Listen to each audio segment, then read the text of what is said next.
How awful would it be if you lived in that cabin? And just one photographer after another is just photographing your house and you and your windows in there. And if you like to walk around your house naked, you either just embrace that or you're like, I can never do that.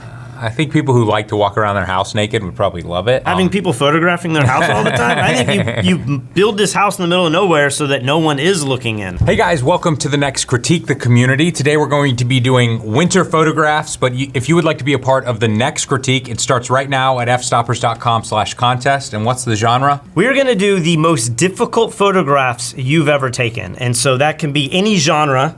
It could be difficult in the sense that you had to hike somewhere and get a crazy landscape and the weather wasn't working for you, or it could be difficult in the sense you were hired to do a job and you had to do a ton of production and the amount of effort that went into the photo was really difficult. We've always said on this channel that difficulty doesn't necessarily mean great outcome. Right. But in this case, we are curious to see how those kind of line up. As an artist of any kind, it's sometimes so difficult to separate yourself from the creation of whatever you're trying to create versus the finished product. Yeah. Because oh my gosh, it took weeks of planning, and then when we tried to do it, it failed, and I had to scramble, and then the only way I had was 5 seconds to get the shot, and I pulled it off, and look at it. Yeah. But then somebody who doesn't know that story looks at it and goes, yeah, but it sucks. Yeah. And I don't care, I'm a paying client, I just need something that's gonna sell my widget, and so I don't care what your story is it gonna sell my widget? So this should be a very interesting critique. We want to see your most difficult photographs, and of course, the most important part is the description. So we want to hear why it was so difficult, and then we're going to be critiquing the images from like a complete outside perspective. We don't care about your story, but then we're also going to consider the story. And for this next contest, we're not going to give a tutorial for every single person, but top 3. First, second, third place all get a free tutorial from the Fstoppers store, so you can check all that out. And we haven't done this in the last few contests, but we're gonna do another massive sale on one of our photography tutorials. This time it's going to be on the well-rounded photographer. This tutorial covers many different genres of photography taught by our most famous instructors in each one of these genres. So if you're just getting into photography, or you're already a professional but you have interest in other genres, this is the tutorial for you. We've been selling this tutorial for $300, and you can buy it now for the cheapest price ever at just $49. All right, let's go ahead and get to this winter critique. Inevitably, a lot of these images wound up being landscapes. So we're gonna see a lot of landscapes, but I've tried to mix it up and pull some different genres as well. Pretty obvious where this is, right? This is the Grand Canyon. I don't know. Have you ever been to the Grand Canyon? I don't think I ever have. Really? I remember when we went out west with Alaya, I don't even remember where the hell we were, but I saw stuff that looked like this. Was it Dead Man's Pass or something like that? That was a beautiful location as well. I don't know. And this could be that too. I just feel like there's no other place on Earth that looks like this. This has to be. Well, like I said, we went somewhere else and I feel like it kind of looked like this. Yeah. Having been to the Grand Canyon at least once in my life and seeing tons of pictures I don't really like the photos from the Grand Canyon. They're always just like monotone, like it's always just orange. And even if you get some variation in colors, it's not the type of image I ever want to print and put on my wall. Right. It just feels very drab and I don't know, I'm agnostic to red photographs. Like I don't love red and brown on my walls, but this is really nice because it's mostly not that color. Right. You have a lot of whites and snow and then the blue on the top. So I feel like this looks very, very different than 99% of all photos I see from this location. Yeah, I love this shot. With the clouds over everything, the snow on top. This is super interesting to me. I feel like it works in color, but I would also love this in black and white. What do you think of the horizon placement? It's very difficult to tell where it is. You can kind of look up here on the top left to see that it's probably a third down, 25% down from the top. Do you like the balance of this? Do you feel like the camera could be tilted up a little bit more or down or a little wider? Is there anything compositionally that you If anything, I would tilt it down. I don't think there's any reason I would tilt it up to see more of that boring blue sky up there. But I don't know. I like the composition the way it is. So this was taken by Suzanne Mathia. She says this is a panorama of the south rim of the Grand Canyon. One thing, it kind of feels like she's really high, like in a helicopter or something, but maybe it's just a higher mountain lookout area. She says it was taken f16 ISO 100, 47 millimeters, almost no post-processing, just a white balance tweak. Well, I love it. You ready to rate this thing? Yeah, 3, 2, 1. 4 stars, we agree. I think it's excellent. I really like it. For this critique, every single one of you is gonna get a free tutorial from fstoppers.com/store. You can send me a private message on Fstoppers and let me know which one you want. Next up. Another landscape. This one's very subtle and very simple. I like it. I really like it. I love the untouched snow. I like the little hint of that stream there. Did you see any of the photos coming out of the southeast a week ago? All this, like we had snow in Charleston. Yeah. My sister had snow in Alabama. I think it was the most snow that they'd ever seen. Ever, maybe. Like they had like 8 inches of snow in Alabama. Really? And of course it melted like in a day or two. Yeah. But it was pretty wild. I don't know if were you here on the island? You weren't stateside with the snowstorm, were you? When was that? Like the 17th, like a week or two ago? I might have been in Vegas. I think I was in Vegas. And was it cold in Vegas or hot? It was like 40s, 50s. Oh, that's pretty chilly. Yeah, so this image, I don't know, like with all the super soft snow, it almost looks like a Pixar animation or something. This is taken by Hans Jorgen Lindelfoff. The Red Cabin went back to this famous, at least for photographers in Norway, cabin in winter 2023. Some snow made the trek a little strenuous through the woods, but pristine snow, clouds, and a sunset made it worth it. The reason for the open water, there is a small dam to the right, and the water flows through. Beautiful shot. I don't really know what you could do better. I mean, I like the composition. We're talking about leading lines. I feel like everything goes to the cabin. The untouched snow. Like sometimes you go to these locations and it might still be untouched, but it's dirty, or you have, pine needles and stuff. Like this is as good as it gets. Right. I feel like the sky isn't super over the top to where it feels too crazy. I really like the tones in the sky. And in terms of post-processing, like even, the haloing around the trees and everything looks clean. Like it's not like there's been anything done at an amateur level. Yeah. So I love this image. This is one of those that you print large, put in your cabin, and it just, it's inviting, it's simple, it's subtle. You ready to rate this one? 3, 2, 1. I'm gonna go 4 as well. I'm in between a 3 and a 4. Aspects of it I like. I was just thinking in my mind, how awful would it be if you lived in that cabin? And just one photographer after another is just photographing your house and you and your windows in there. And if you like to walk around your house naked, like you either just embrace that or you're like, I can never do that. I think people who like to walk around their house naked would probably love it. But having people photographing their house all the time, I think you build this house in the middle of nowhere so that no one is looking in. But a lot of times with images like this, you can just position yourself in such a way that it looks like it's the middle of nowhere. But this could be some neighborhood, and maybe this is like a garage behind some house that's just slightly down the hill right there. I have no idea, but I like it. I certainly don't like it as much as the last shot.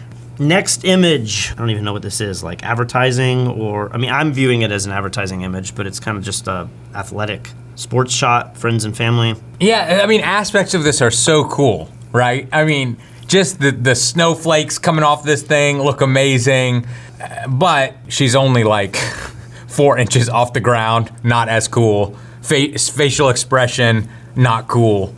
I think the facial expression is my biggest critique, because if she looked like she was having the time of her life, I don't think I would care how high she is. You're probably right. It would just make it look like, wow, what a fun thing, Yeah, you gotta have the fun activity. Face, mouth open. Ah! And with that, I think a lot of that would be coaching. You've obviously, I think you've put the camera here and either anticipating this because it's happening over and over, or you told this person, hey, come right by my camera and I'll get a shot. But if you're gonna direct them, like, go ahead and tell them.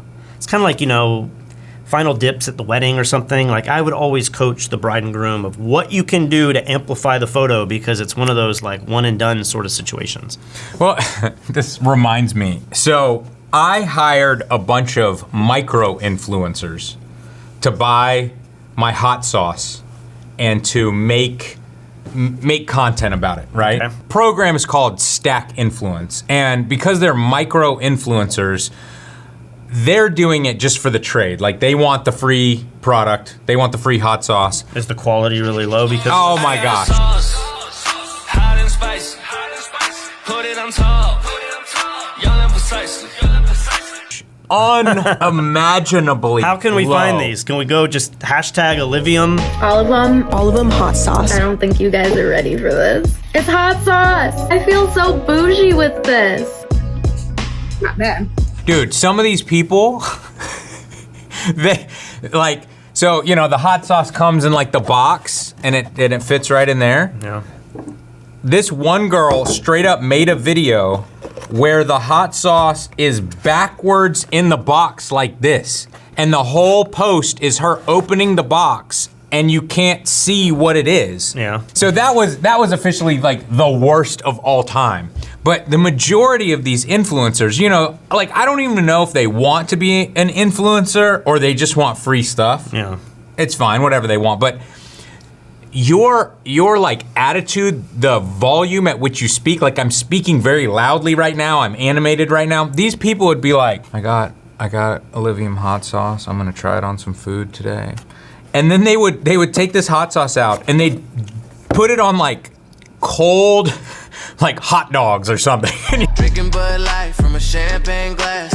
It's like you're trying to make it as bad as you possibly can. Whereas if you were just like, hey guys, I got a new hot sauce, I'm gonna try to do a taste test. Yeah. That would be 1,000 times better. You don't have to edit it, you don't have to do music, you don't have to do effects, but they can't do it. And what's amazing is, are they going around and telling their friends and family that I'm an influencer? Oh man, you know, a lot of these people have like 300 followers and it's probably just, just their family.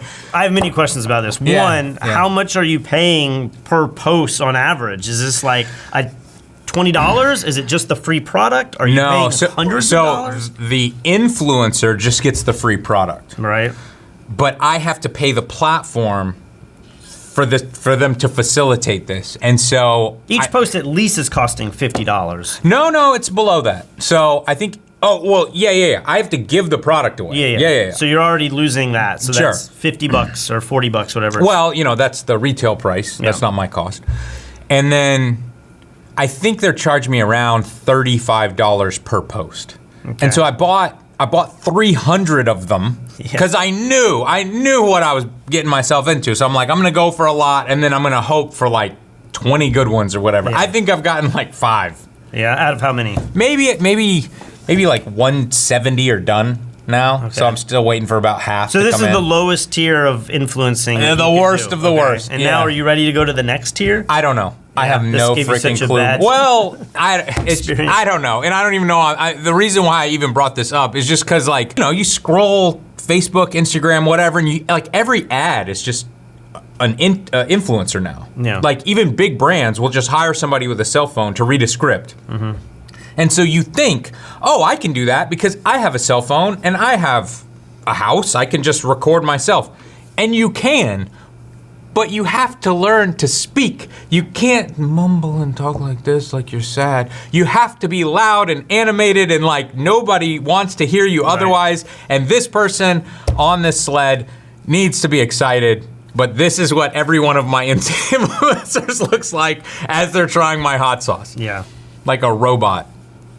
Have we rated this? We haven't. 3, 2, 1. I'm gonna go 2 as well. I mean, I want to say the photographer took a lot of effort to get a good capture. There's a few things. I think the focus is off a little bit, and it's focused behind. It's back focused. You know how photographers like to get obsessed with back focusing.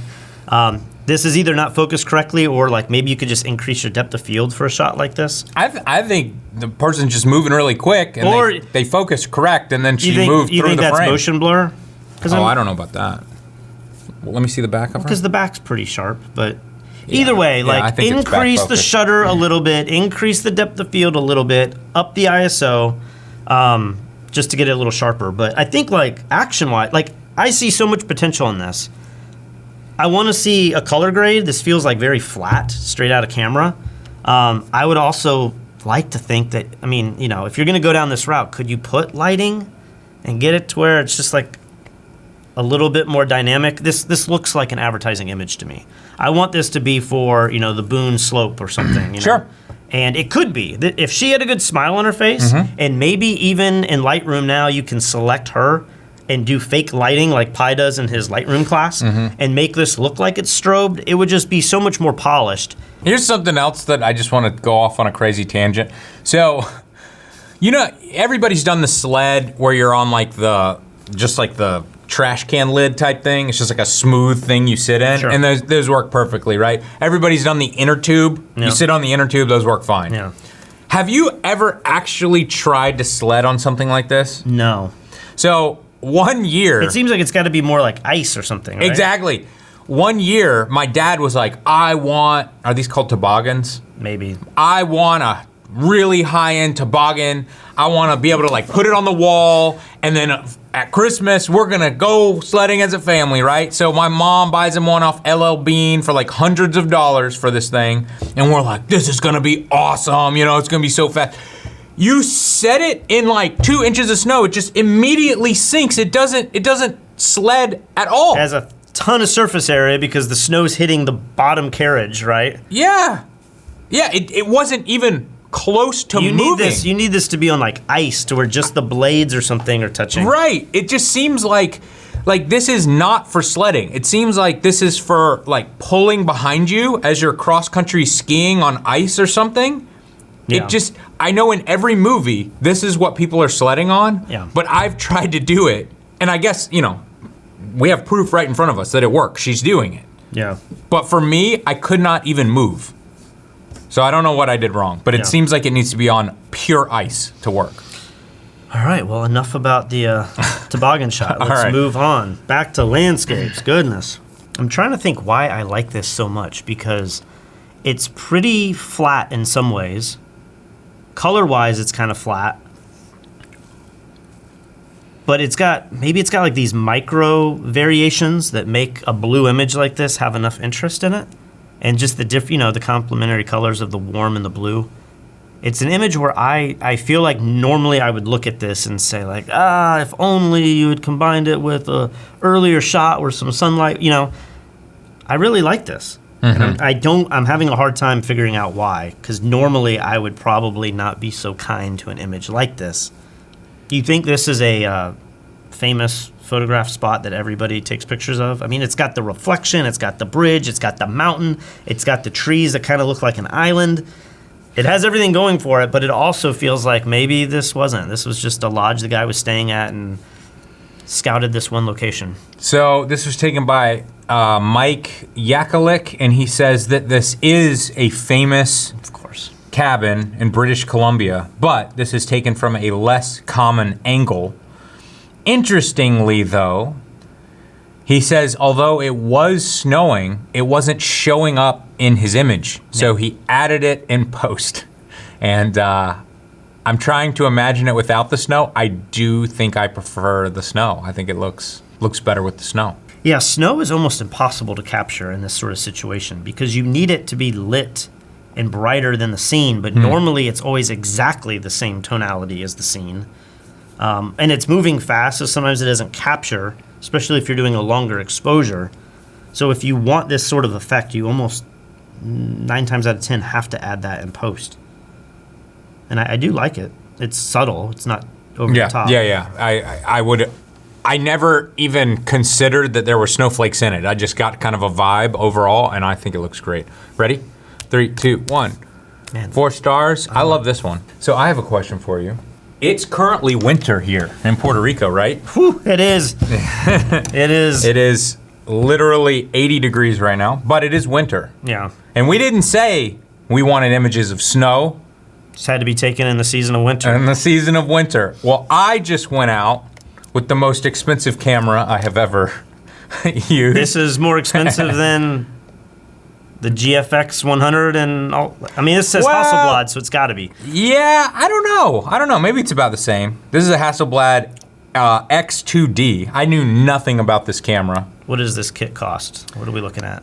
I think 20 to 50 grand? No. It was. I thought maybe, but no. I think the body is like 8,500 maybe, and the lenses are Okay. like $2,000 to $3,000, so not that much. I think this is the more affordable Hasselblad option. But I just took this out. We went out west on the island, and I got some cool pictures of that cave with the view out of it. Oh, it starts with a V, like Ventura Cave or Ventana. I've never been there. You have it on here? Yeah, and then I got like these cool shots as well. I don't know. And so what? You wanted to submit this to No, I'm just wondering, would these be acceptable submissions? I mean, your lighting event is kind of flat, right? Like, I feel like you want the sunrise with all this. Oh, sure. So these shots, we were driving somewhere, and I just saw this cool spot. So, but this is the cave. You've seen these pictures before, right? Yeah. So obviously, this is unedited on the back of the camera here. You guys can see the edited shot. My question is this a fair submission for this contest? I think it's fair because it's winter. Okay. Would I have overlooked it? There were a few people that had like photos of ducks, and I'm like, is this exactly what you're suggesting? Yeah. It was winter, but I live in Antarctica, or, I live in New Zealand or something. I don't know. How do you like using that camera?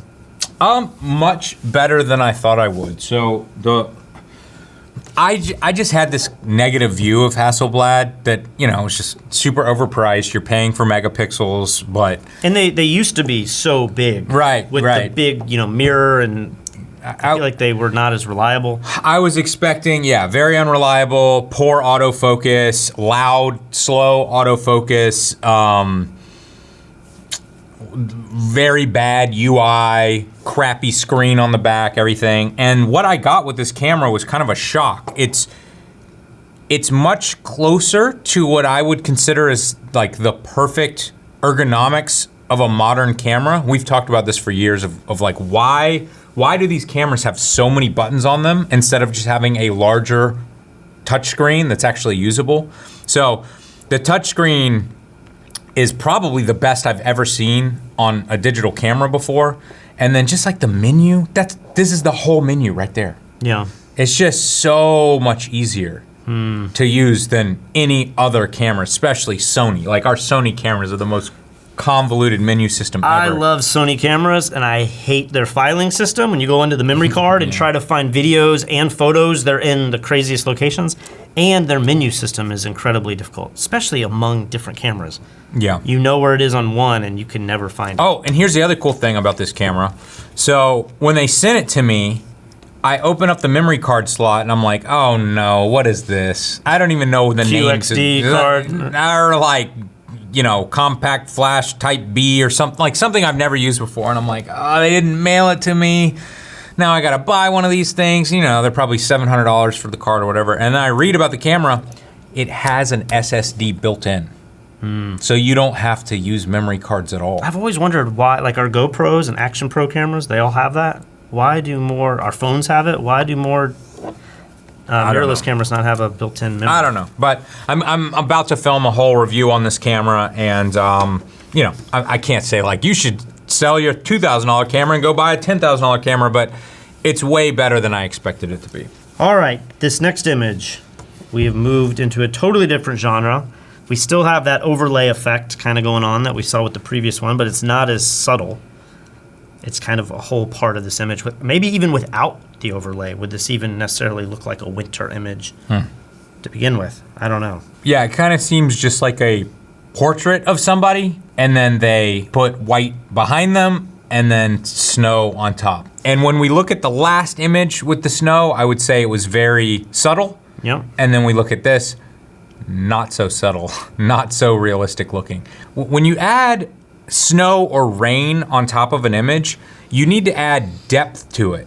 You don't think they've done that? You don't think that there's... I don't see a difference in depth of field. This one, these are... Okay. Out of focus. Very, very difficult to spot for me. It feels like 99% of it is all on one plane, and it's just kind of like...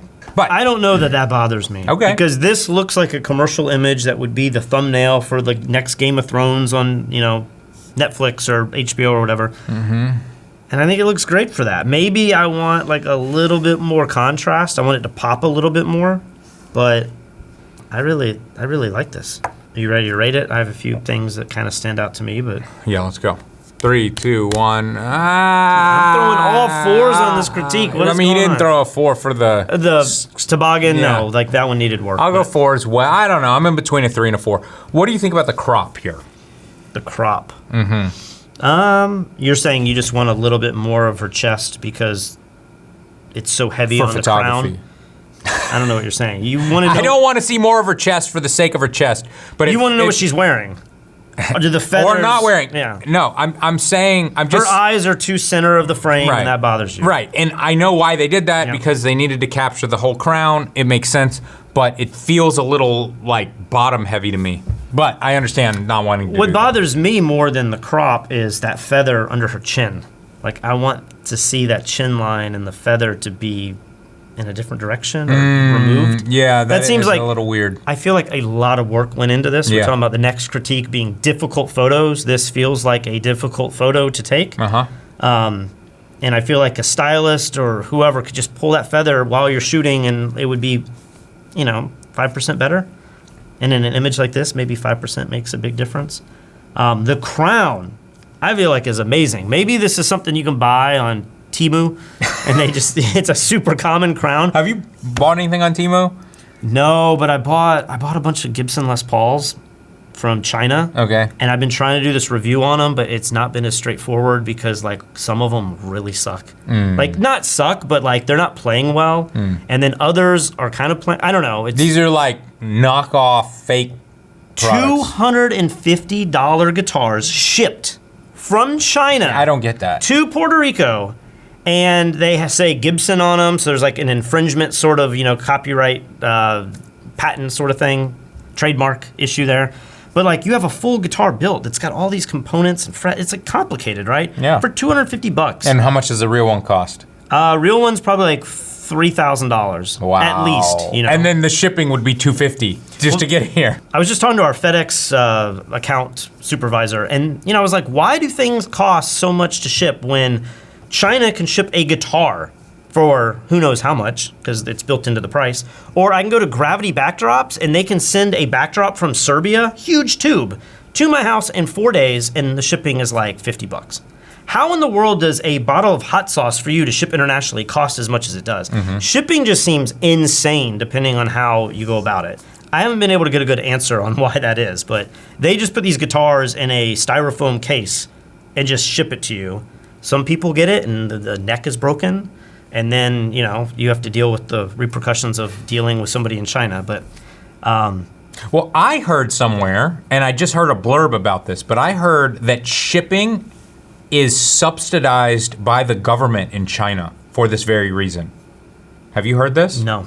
So, like, we get subsidies for oil in America, and for like buying an EV at the moment, you can save $7,500 or whatever because the government wants you to do it. Yeah. In China, I heard that international postage is subsidized and paid for by the government. Well, that's super frustrating because I'm making prototypes of this bib thing that I'm working on. And the company that I'm using, which I cannot recommend ever because everything's been so expensive and so slow, they will charge me $250 for a FedEx box. It's a good sized box, but it weighs nothing, right? And it's got, 10 or 20 prototypes in it. And it's like $250. And then I'm like, how can I have a guitar shipped for probably $10 or whatever it is? It makes no sense. And so I got a FedEx account, put that on my account, and I need to now see how much FedEx charged me. But I bet you it was nowhere near $250. But if China truly subsidizes the shipping, then this company, Exometry, I'll call them out, Exometry is just like ripping me off $250 by using FedEx when they could just be using the normal Chinese mail. And it would probably get to me, maybe it would take longer. It ships with FedEx in like a week. But maybe through China it takes 30 days. Well, I bought a guitar, that one that's back there. Where? I bought that from Japan. Yeah. I think I paid $400 for that, and that included the shipping. And I'm like, how? Yeah. I hear China subsidizes it. I haven't heard Japan does, so I don't get it. I don't know how they're pulling this off. Yeah, maybe we're ranting about this too long. I want to make this video about guitars and put it on our channel just because I want the views and I feel like it's an interesting topic. Because one of the biggest things that's like interesting about all of this is just the conversation of, can you make high quality stuff in China? And half the people who are guitar players, they just want to dismiss it and be like, it's garbage, it's not even real wood, you know? But then I think this is made in China.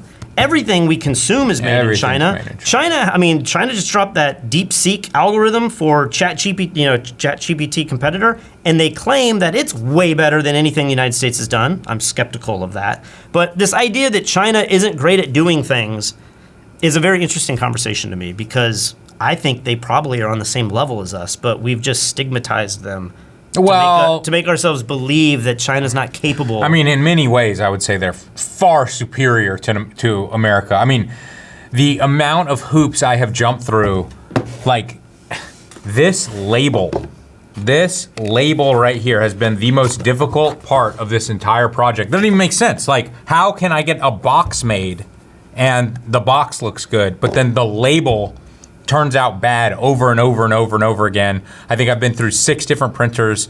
Different people make this? Yeah, different box maker and label maker in China.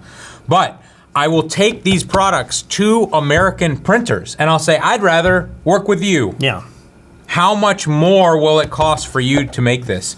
And I'm getting quotes back from 10 to 50 times more money to do the exact same thing that I'm having done in China. Now, I would expect it to be better quality, right? Yeah. For those prices. Yeah. But for the price, I don't think America can compete at all. Yeah, I mean, I've looked at making my bibs here, and it's just like your minimum order quantity has to be so great, and the price is going to be 10 or 20 times more to where it's not profitable. Like, you can't bring this to market. Right. I would have to sell the bib for $100 to even make it like a thing. Right. And so it makes me, we probably won't get into it, but the whole question of like, what in the world are we doing with the whole, like, what is Trump trying to do to bring jobs back to America? Because I feel like that's impossible. I feel like it's not impossible. I feel like is all of the price built into the labor, or is China just able to subsidize other things too that we never could do, like shipping and maybe the manufacturing process itself and the labor? I don't know. I just don't see how we could ever compete with that. Maybe we need to start another podcast just on the woes of building and making things. But, I agree. So maybe the Temu crown would not look as perfect as this, but I feel like that's what makes this image look professional, right? One of the major reasons why it looks professional. Maybe you don't like this image as much. No, I mean, I gave it 4 stars, so I really like it. I think my biggest problem, I feel like the clouds in the background are way too in focus. I mean, look at her hair on the left side of her face, camera left. Yeah. It's blurry. Yeah. And then look below her hair, it's sharp clouds back there. It doesn't make any sense. Like, the depth of field doesn't make any sense on this. I feel like the snowflakes are way too sharp as well. So I just feel like, I don't even think you need the clouds, just blur them. It just needs some like texture. yeah. Right? Yeah. And now that you say that cloud on her right shoulder, I feel like I never even noticed that. I think the photographer, Kareem Kuo, I think he did an amazing job, like, just putting this whole production together. Like, the hardest part is always getting the model that actually, like, looks professional enough to pull something wacky like this off, and he did that. Mm-hmm. And then he got the makeup artist to do all the stuff on her face. He got the crown from Temu. He did it all. And then I just feel like the feather under the chin, don't love it. And then the Photoshop could just be a little bit better, but I still gave it 4 stars. That's how much potential this thing has. Let's move on. Please. Now, when I see this, I just immediately think this is not real. Yeah, I don't know. I don't know what this is, but what did you read? Do you have any idea what this is? No, I picked this because, I'll be straightforward. I don't like this image, okay, but it was intriguing enough that I was like, and I think it was rated by the community high enough. It was like in the top 50 images. Okay. But it's a multi-exposure, right? You have to have a relatively quick shutter speed. Maybe we're talking like 10 seconds to 15 seconds to get the Milky Way to show up, but also be sharp.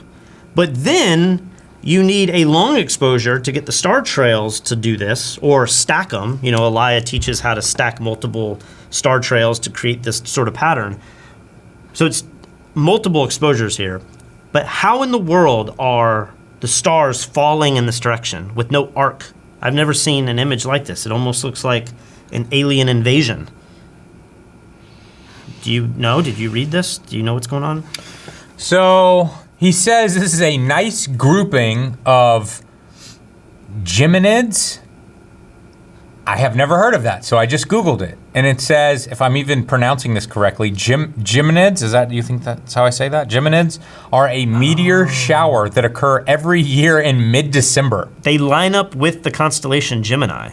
So these are meteors. Okay, I'm trying to think if I like it, because it's unique and it's interesting, but it also kind of looks like a missile strike. You know? Yeah. Geminids are different from most other meteor showers because they are caused by an asteroid, not a comet. A comet is ice and dust. A meteor is rock.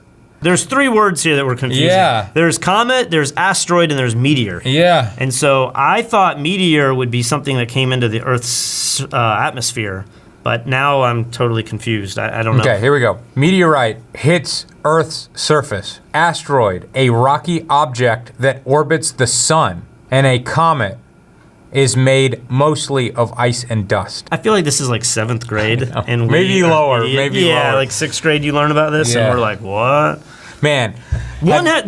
Some of these have orbits, and so they're going to appear multiple times, and that's why you have these crazy religious groups who like see the comet and they're going to kill themselves because they can predict it coming, right? Because it comes so often. And then some are, I guess, a meteor shower. It's just debris, which I have a crazy story to talk about, with the debris coming through the Earth's atmosphere, and you see it and it's gone. It doesn't orbit, it doesn't happen once. Yeah, you lived through that recently. I was flying back from London, and on the flight, I'm on the aisle road, I'm looking down the aisleway, and I see some of the television screens that have the flight path. And I start seeing like a circle, and I'm like, that's weird. So I turn on our monitor, and I see that we just did a big loop in the middle of the Atlantic Ocean. Like, what are we doing? Must be something going on in San Juan, right? We get to the end of the loop, we go back around, and it's very subtle. I didn't feel like the plane was doing this huge bankment. It's a big, because they're just wasting time. Yeah, and so I time it, and I'm like, to do this circle, it takes exactly like 10 minutes to do this loop. And so all of a sudden, we do like 4 or 5 of them, and I'm like, and no one is saying anything. Everyone's just watching their movies and stuff, and I'm like, what is going on? There must be a power outage at the airport or something, right? And so then we finally land, and the pilot comes on, and he says, welcome to Puerto Rico. I don't know if any of you noticed that we were doing circles in the middle of the ocean, but if you get on your phone right now, you could probably see that SpaceX had a missile that failed its launch. Not a missile, a rocket. A rocket that failed its launch, it blew up, and we've since learned that it was like a self-imposed destruction, like they blew it up. And all of those particles came over our flight path, and we were going into it, and therefore we had to stay so far away. And so then the guy next to me said, oh, we saw that out our window, and I didn't know what it was. And I was like, nobody made any, crazy... Man, that would have been so cool to see that, because the pictures and the videos I've seen from Turks and Caicos are unbelievable. Yeah, I think I saw one from a cockpit, but we could have had one out the side of our window, but nobody filmed it that I know of. Yeah. Someone center, radar contact due to a space vehicle mishap. Welcome launch that basically exploded between our airspace and Miami. I'm going to give you holding instructions because there was debris in the area, so I'm going to keep you away from it. And then the pilot said, the bad news is we were running really low on fuel. Any ideas on time on that? Just because we don't have a ton of gas to do that. So I'm glad we landed. And then he said, we have to wait on the tarmac for an hour because all the flights from Puerto Rico have been canceled, delayed. And we have to wait for them all to fly before we can get to, just across the airport. So thanks, Elon. But it kind of looked like this, right? I mean, not really, but... No, not at all. No. Talk about, difficult images to take. So he wanted to go out and take this image, but he wasn't able to pack any boots for snow. And the only boots he was able to pack were his ski boots. So he was hiking around in ski boots, trying to take this image. So he said it was very uncomfortable. All right, ready? Yeah. 3, 2, 1. Being mean, Patrick. Yeah, you're being mean too. So I think I could go to a 3 with just a little bit of post-processing, just to like bring up the vibrance and the saturation in this a little bit. I feel like this feels right out of almost feels like a raw image. Like no processing has been done to it at all. And maybe some people appreciate that, it's more realistic or whatever, but he says this is a composite of several images taken. So lots of Photoshop has been done to get it to look like this. Yeah, I feel like I want the sky to be a little more crushed in the blacks, and I want the whites in foreground. I just want more contrast overall. And maybe with an image like this, you need to selectively do that. You can't just put one curves layer and achieve that effect. I'm still struggling with, are you gonna put this on your wall when it gives the average person the feeling of you're being under attack? You're being sieged, Because you have to, we talk about how difficult photo shoots can be, and then the audience doesn't understand that, and they read something totally different. Would Katie like to look at this before she goes to bed? Or would it make her feel like uncomfortable and it's not, something she wants to think of right before she I don't ends know. her day? I feel like it's just a pretty photograph of a barn in the country, and then it happens to have the meteors or asteroids or whatever it is. I don't know. And maybe 2 is rough. I just need a little bit more vibrant something. I agree. With some extra post-production, I think you can easily take this to a 3. But like you said, it looks so flat and straight out of camera, even though we know it's not. I think that could be tweaked as well. All right, next. When I see stuff like this, I'm always like, is this at a zoo? Is this at a zoo? We know. Our whole audience knows that's where you go to. Our audience also knows that we are extremely gifted in the realm of critiquing wildlife photography. Yes. It's one of our strong points. Experts. That and cars. Cars We and know animals. everything there is to know about cars. So this was taken in Yellowstone National Park. This is the real deal, people. Is that like a jaw or is that ribs? He says it is the carcass of a bison that met a similar fate in terms of falling into the icy water. I always wonder how long bears can survive in icy water, because I feel like they're kind of designed not to live there, but polar bears and stuff, like they got to be able to swim for long periods of time and burn very little energy and conserve it all. But maybe that's really treacherous and they do die in the cold water. I don't know. I don't understand how you can just walk around wet, but Yeah. maybe that's almost every animal, They're outside and it's raining and sleeting on them and they just Because I chill. think if you or I were to fall into cold water, we have a buddy who had a friend die in a canoe accident in New Hampshire in the summertime. He was in the boat, it flipped over. They were like, we have to just swim to shore. We're not gonna get saved. And one of his friends did not make it. It's horrifying to think of. And I remember talking to him about it, and it's like, what you're actually supposed to do is take all your clothes off. So one, it doesn't slow you down, but then as soon as you get out of the water, you're able to rid yourself of, wet freezing water. Yeah. This guy can't do that, right? No, he cannot, but he seems like it's not bothering him too much. Are you ready to rate it? 3, 2, 1. Oh, what an asshole. I really like this. This is so menacing. A lot of times I see bear photos and they seem kind of like goofy animals. Yeah. This is like the bear of my nightmares. I feel like he's about to die. He That looks too. exhausted. I get that vibe too, but he's like, before I die, I'm coming to kill you. He's like, I did what I had to do. I had to kill that animal, and now You're just trying to survive. I keep wondering if I just like it cropped really tight and just make it all about the bear. That's cool too. I'm pushing it away from being an editorial image of wildlife and nature, and now making it, is this the cocaine bear? What's the name of that movie? I think so. You add you're dodging and burning, and that's the cover photo. You want him looking more defeated? No. You want blood all over his face? Yeah. If that was blood dripping off, Oh that would be the best. Have you seen The Substance? Did you watch that movie? I've wanted to. I haven't seen it. Okay, I can't tell you anything because I didn't know what it was except I know the premise is you take a drug and you become young or something. that's right? all I knew. And I was like, everyone's talking about it. It's Demi Moore is winning awards for it. I'm gonna watch this. Yeah. I downloaded it on that plane to London.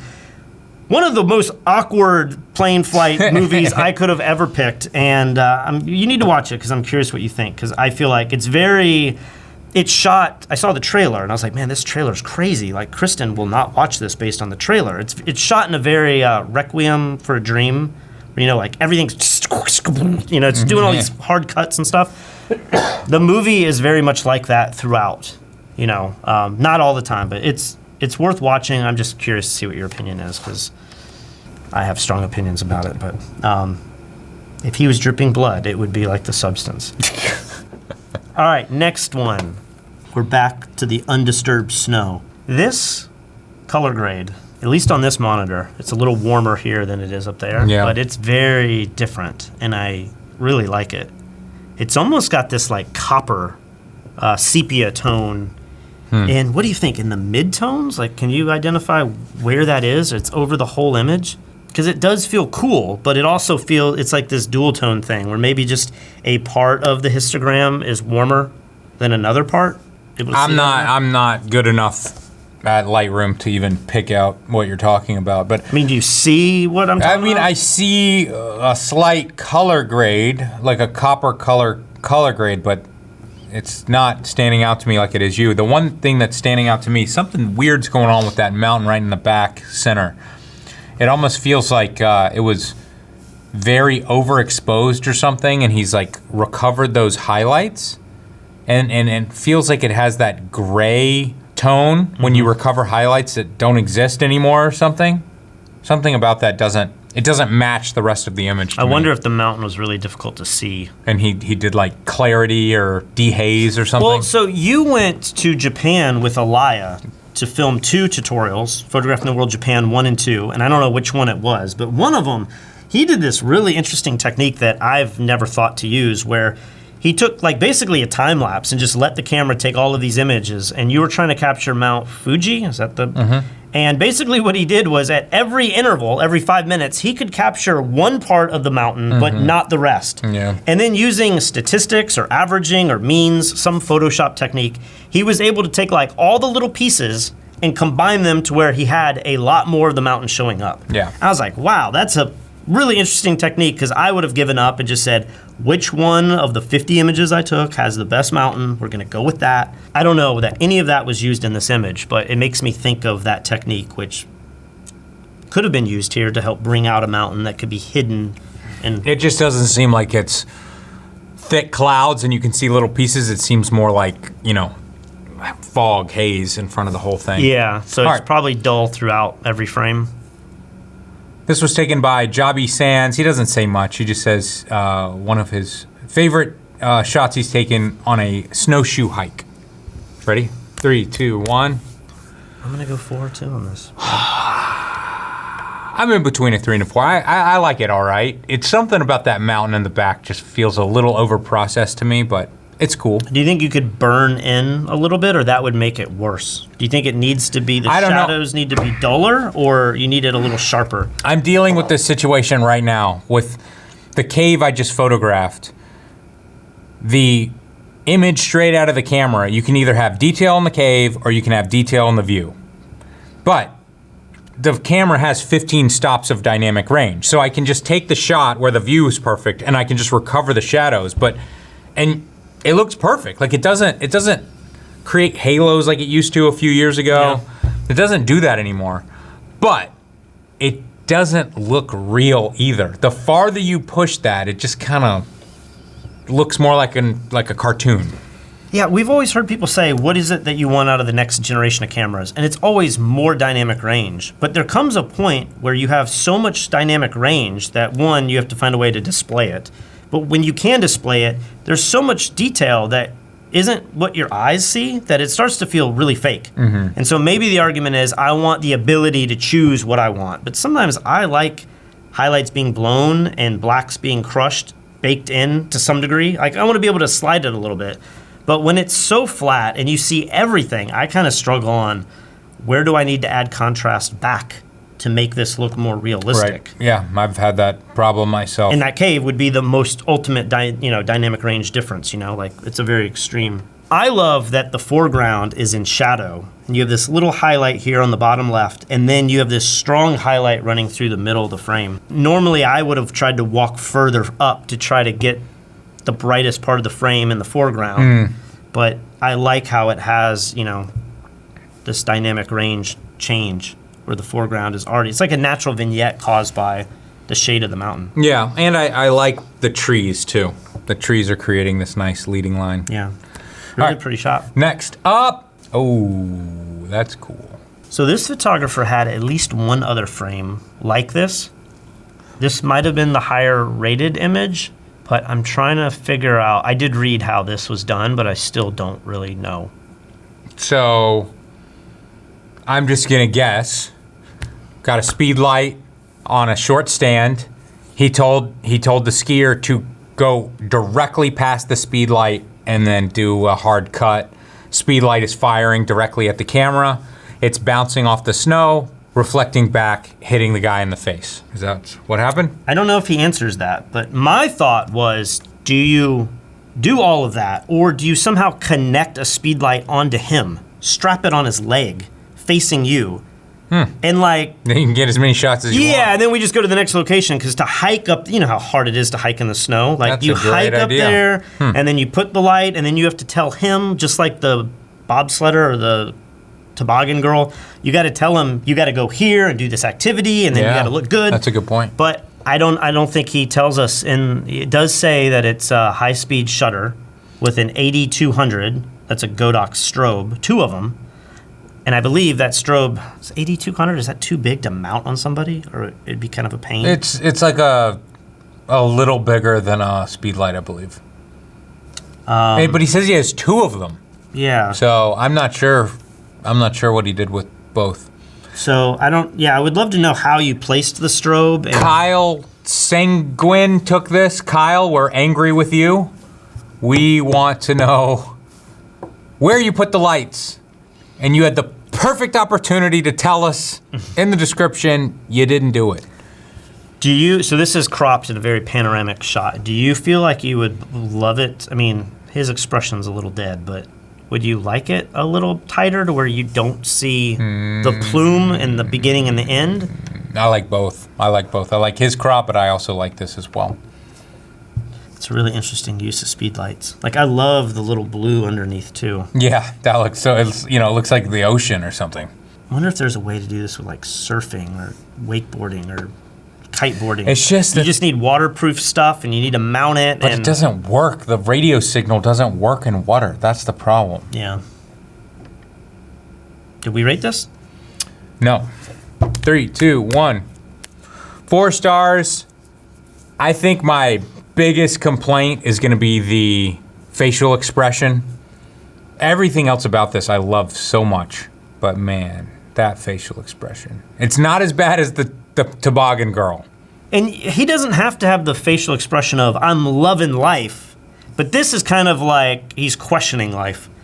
Am I going to make it through this, or this is harder than I thought, or I don't know, it's kind of this strange expression. To me, it's boredom. It's not, this is harder than I thought. It's, man, are we done yet? I want him like in pain and agony or loving life. I want something, but this is kind of like, you're making me do this shoot again. I'm kind of bored working with you. Right. Back to landscapes. This is like a neon wonderland, but I think I like this more than I would think I would like. I don't know. There's so many crazy colors going on here. This feels like a Thomas Kincade painting. I do love me some Thomas Kincade. Is that dude still around? I used to hear about him all the time. You'd see his work in different art stores and stuff. He still has to exist, but... I mean, his work is collectible, right? It's worth so much. I mean, a lot of people say things are collectible, but... I mean, you know his whole process? He paints it and then he sends it prints to people and they like add little bits. Something like that. Like, he doesn't, his brush never touches the pictures that you wind up, the paintings that you wind up. Right. He holds the originals. Yeah, it's like a color by numbers thing, but it's such a weird, I don't know why people ever thought that was a valuable thing, but we have Thomas Kincades in my mom's house. Okay. So one day you will inherit Not interested, huh? I'm like, sell any collectibles that you have now before you pass. And enjoy the money. Get the money that you invested, and hopefully it didn't go down. Probably did go down. But the second that you hand it off to your family and we don't know what it is, it's going to get sold for pennies, right? Or given away. Yeah. And that's such a sad thing with collectibles, but. Yeah, one day your son is going to take all your fancy guitars and just be like, just take them to Goodwill. Well, that's why I have made a spreadsheet and I'm starting to inventory stuff. And I'm See, but if your mom did that to you, you'd be so pissed. If she was like, here's a list of every piece of china, and each one of these values, you're like, Mom, I'm not reading that. Just because you say it's worth that, I don't know who to sell it to. I don't know. The difference, though, is with guitars and stuff, there is eBay, and everyone has eBay, but then there's Reverb, which is like just for musical equipment. Yeah. And if you just know what it should cost, and maybe it's gone up and you're gonna miss out, but if you just put it on Reverb for that amount and just leave it, I don't feel like that's the hardest thing to do. Right. When you start getting into like china or books or, antiques, and you have to really investigate what it is you have. And you have to find this person who may not be looking for that, but would appreciate it. You can't ship it. Like, you can't ship china somewhere. You could put a guitar in a case and ship it, Yeah. So I feel like it's not the worst of things. I'm sorry, Alex, we've associated this image with Thomas Kincade, and here's one where he didn't really give a lot of information. Come on, Alex. He just says, Northern Lights illuminate the night sky of Emerald Lake, BC. I don't know that much more needs to be said for an image like this. I complained with that other shot that the vibrance was way too low. Do we feel like this one's gone a little far? Maybe, but I kind of like it. I do too. I like it. It feels like a animation. It doesn't really feel like I love how the forest has all that warm light lighting the trees, and yeah. It doesn't feel like a house in the middle of nowhere. It feels like a house on the edge of like a ski resort, or there's a community back there, and it's inviting. The bridge leads right into it. Yeah. I really like it. I think it's a really pretty image. The foreground elements, everything it's not too over the top, even though the color is. There's no like wild stuff happening with the river, blazing and all that. All right, you ready to rate it? Yep. 3, 2, 1. I'm gonna go 4 as well. I'm in between a 3 and a 4. I like it. I'm not blown away. It's cool. I don't know. I don't have much more to say. That is the last image. All right, guys. If you would like to be a part of the next critique, fstoppers.com/contest, and remember the genre is we want to see your most difficult photograph that you've ever taken. Top 5, top 10 photographs you've ever taken. This is all about the story. Obviously, the photo needs to be good, but you got to make us feel what you were going through. Why was it so difficult? I want you to change our minds. Like, I want to see the image and be like, yeah, pretty good. And then I want to read your description and be like, whoa, okay, I didn't realize that much went into it. Impressive. I think intention's really good too, like why you decided to do something. Because maybe if you're like me, you've done shoots where they don't have to be that hard, but you've made them hard for some creative reason in your mind. Yeah. That could be interesting too. And guys, if you were in this critique, every single one of you is getting a free tutorial from fstoppers.com/store. Send me, Lee Morris, a private message on Fstoppers. And guys, for the next 30 days while this new contest runs, we're doing this massive sale on the well-rounded photography tutorial. Once again, this tutorial has multiple different genres of photography. We go into like portrait photography, headshot photography, architectural photography, landscape photography. So you can kind of learn from the best photographers in each one of these genres, and then you can either break into each one of these genres yourself, or what I have found that I do is I just love learning techniques from how all these guys do stuff. When it comes to like coaching a person in front of the camera, it could be for a headshot, it could be for wedding photography, it could be for family portraits. If I learn how Mike Kelly does Photoshop work for architectural photography, I put that into my landscape photos that I take. So it all kind of flows together. Like I just said with Elia, he has that crazy technique of just taking a time lapse of a mountain. But you could use that in architectural photography when you have bad weather. Yep. Just let it run and you learn something from a landscape photographer. So that's definitely, I feel like, where the value's at. Yeah, so check all of that out in the description below, or fstoppers.com/contest and fstoppers.com/store. See you guys next time.